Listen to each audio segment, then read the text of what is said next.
This video is about finding agreement in the midst of disagreement. This is probably the hardest part of the REACH method, so this video might be a little longer than most of them. I'm going to talk about 3 different ways of developing this muscle, and that concerns giving sincere compliments, listening for the 10% right, and agree now, challenge later. Let's take them in order. Compliments. One of the most important things you can do is to give compliments to people that are sincere if you feel them. So even though flattery has gotten a bad rap, we're all insecure enough that a sincere compliment can help reduce the feeling of defensiveness. So, you're having a great hair day or nice shoes. What you want to do is to make the compliment sincere and not creepy. So it's not nice shirt, and it's not, ooh, nice shirt. That's a nice shirt, right?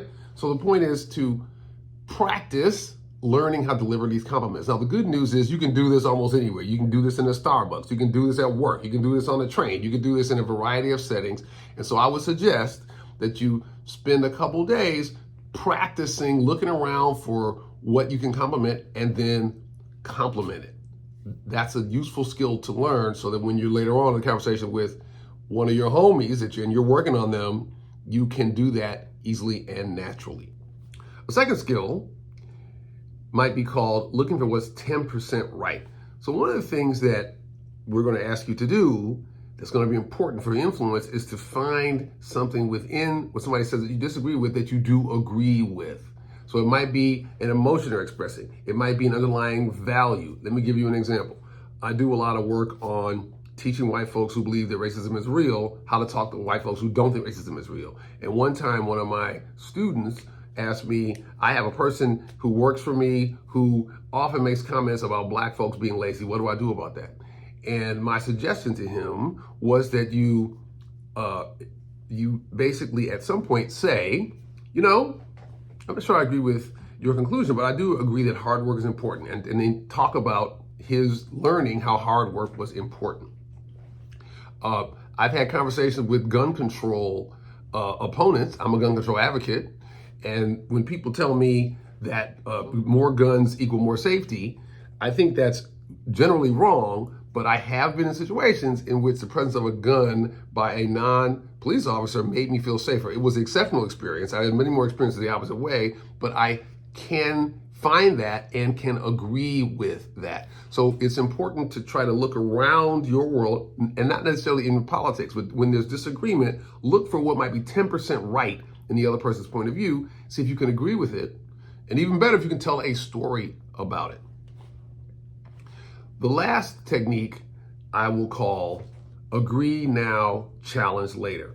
And what you're cultivating is the capacity to stand in the agreement, to let the agreement flow between you, to let it marinate for a moment and know you're going to get back to that later. Let me tell you how I learned this.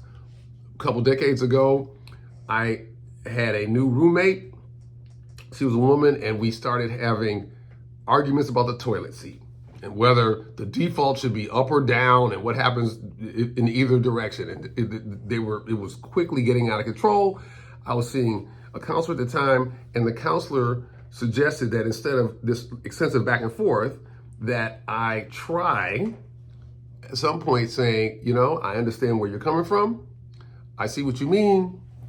And there's more to talk about, but just that I understand where you're coming from, understand how that's irritating and the reasons for that, and let it go. The point here is that you don't have to solve everything all in one conversation. It's useful to practice agree now, challenge later. It's compatible with agreements before challenges.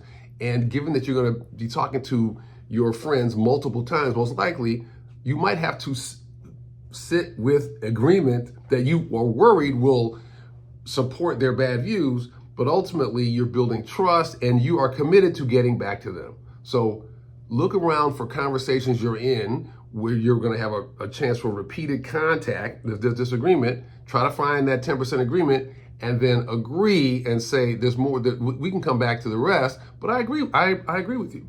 Learn how to sit with that, learn how to do that and sit with that. That will help expand your influence later when you're talking about trying to get somebody to vote who's not voting, or trying to get somebody to vote differently who might be leaning toward another candidate.